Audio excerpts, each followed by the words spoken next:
How reliable is a Volkswagen? This is kind of like the elephant in the room question when it comes to V-dubs. And I recently had a question, DM actually, from Kaye_EK, and he asks, hey, I getting interested in buying a GTI Mark 7 as a daily, and I just wanted to get opinions to see if they are reliable. Well man, normally when you buy a Volkswagen, you kind of have to worry about reliability in the back of your head. The most common issues with these cars, specifically the Mark 7s, is a leaky sunroof, failing thermostat / water pumps. Early 2015s had turbos blowing up in the early mileage, slipping clutches, leaking rear main seals, stalling issues on the 2019, which is my year, injectors stuck open, carbon buildup, and a few others. As a side note though guys, these issues won't happen to every single owner, so for you and anyone else looking to own a Golf, I'm here to ease the mind a bit. Like any other used car, the previous owner can have a high impact on how reliable the car can be if they neglected simple maintenance, or if they were on top of everything, if their driving habits are really rough, or if they knew what they were doing. I will say though that if your car is modified for performance, you'll want to do your oil changes every 5,000 to 7,000 miles. Spark plugs, you're going to want to do them every 7,000 to 10,000 miles, depending on the type of driving that you do. And it's a simple check guys, it's like 15 minutes just to check your plugs, and it's something you can do at home with basic tools, as this will help for the life of the motor, as well as keep any issues like misfires or knocks from happening.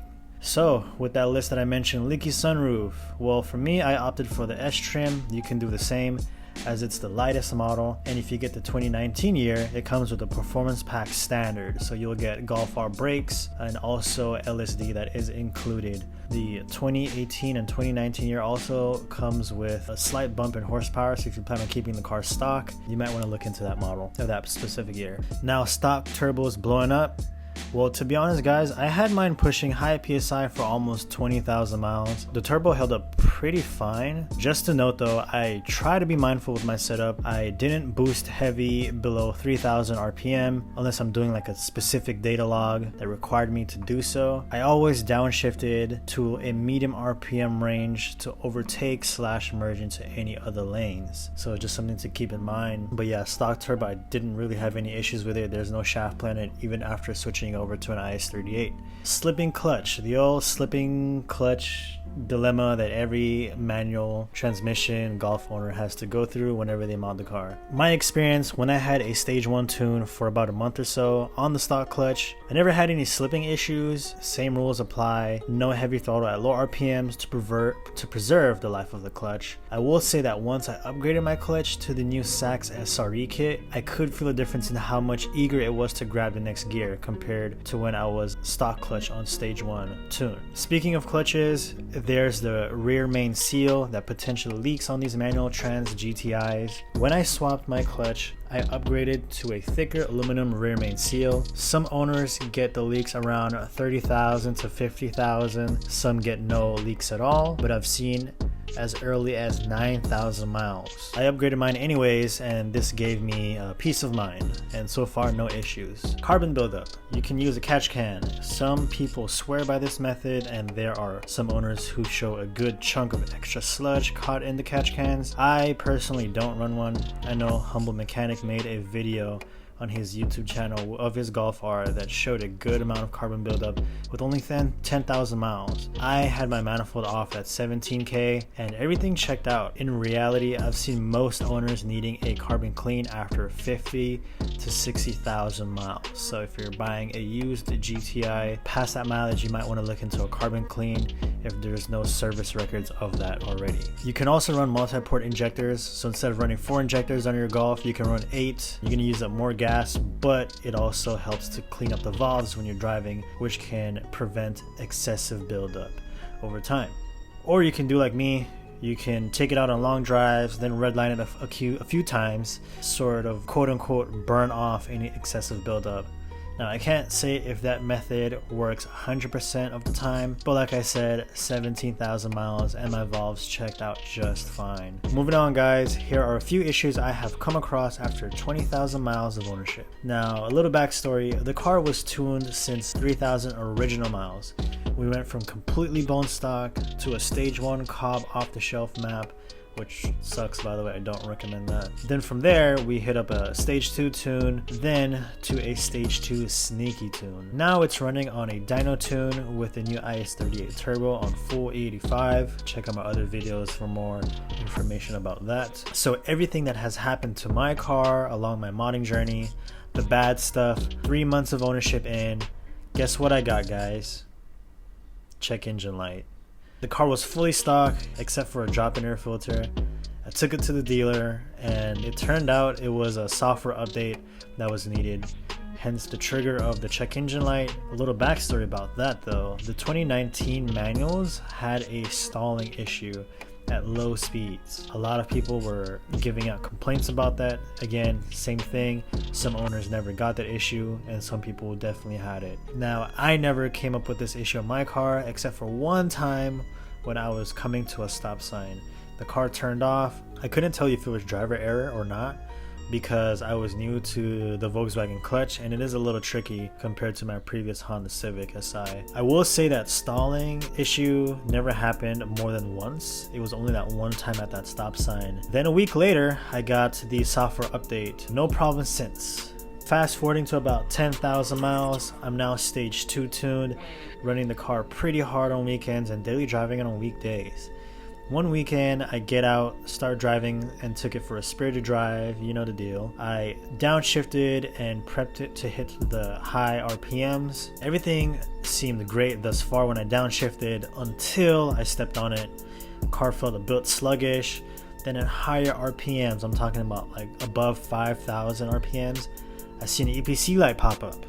Now at this time, I am stage 2 tuned by Sneaky Tune running on an E-Mix. This kept happening a few times and after checking the codes and everything else, it actually turns out there was a boost leak. My front mount intercooler piping wasn't fully tightened or it became loose somehow, magically, I don't know. I did a whole roll night video with that leak and I didn't know until after later on that night. And I would see a couple comments saying, oh, you should be faster, stage 2 tune shouldn't be like that, and blah blah blah. Anyways, if you're watching this video and you watched that video back then, there you go, that's the reason why. If there's a lesson learned there, always do periodic boost leak tests. Whenever you own a turbocharged car, there's a little bit more maintenance involved. So yeah, do your research, do a couple boost leak tests just to make sure everything is running 100%, especially when swapping or bolting up new parts. You want to double check those because that can cause issues if anything isn't tightened properly. Now moving on to 17,000 miles. I get the Is38 Turbo installed. It's running full 85 with supporting mods. I'm enjoying it. It pulls great. I actually have more top end now compared to the stock turbo. I start to chill out after getting my little fix of acceleration pulls in, and I merge onto the highway where I roll the windows up and turn on the AC, except it's not blowing any air. I tried different speeds and all I could feel is a tiny bit of air coming out from the vents.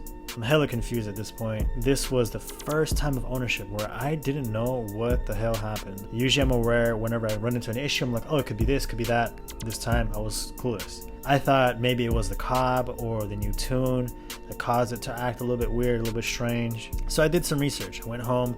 I later found out that a selective few Golfs have had this same exact issue. It was the blower fan that was seized. So pulled out the blower fan that was hidden under the dash and checked it for myself.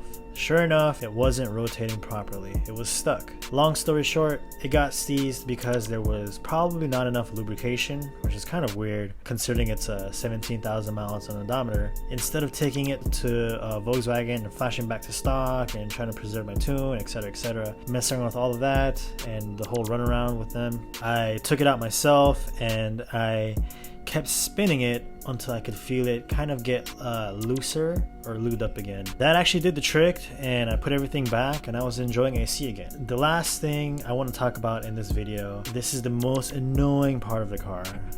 The 2018 plus models don't have starting vibration reduction. This isn't necessarily related to maintenance or reliability in any way, but it is something that I feel is quote unquote wrong with the car. If you don't know what starting vibration reduction is, basically it's the feature located in the coding side of the ECU that allows traction control to kick in when it detects any tire slip in lower gears like first and second. Even with traction control disabled, ESC off for example, If you don't have starting vibration reduction coated off, you're gonna get traction kicking in. So on my car, I don't have that option. I don't have starting vibration reduction. There are a few tweaks you Mark 7.5 owners can do to help reduce traction control, but the ultimate way would be to pull the ABS fuse. If you've seen the most recent video I've posted, I pulled the fuse for a brief moment to show what second gear accelerations would look like.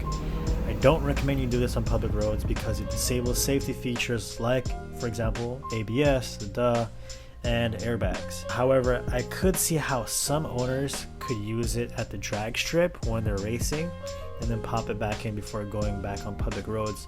But even then, guys, it can be a bit sketchy. So again, I don't recommend doing so. Do it at your own risk, okay? Anyways, that's kind of all I have for today. Let me know what you guys think. Is the Mark 7 a reliable car? Let me know your opinions, your input on this generation of Golf. If you feel I missed out on any important reliability issue, let me know in the comments. And yeah, I'll see you on the next one. Peace.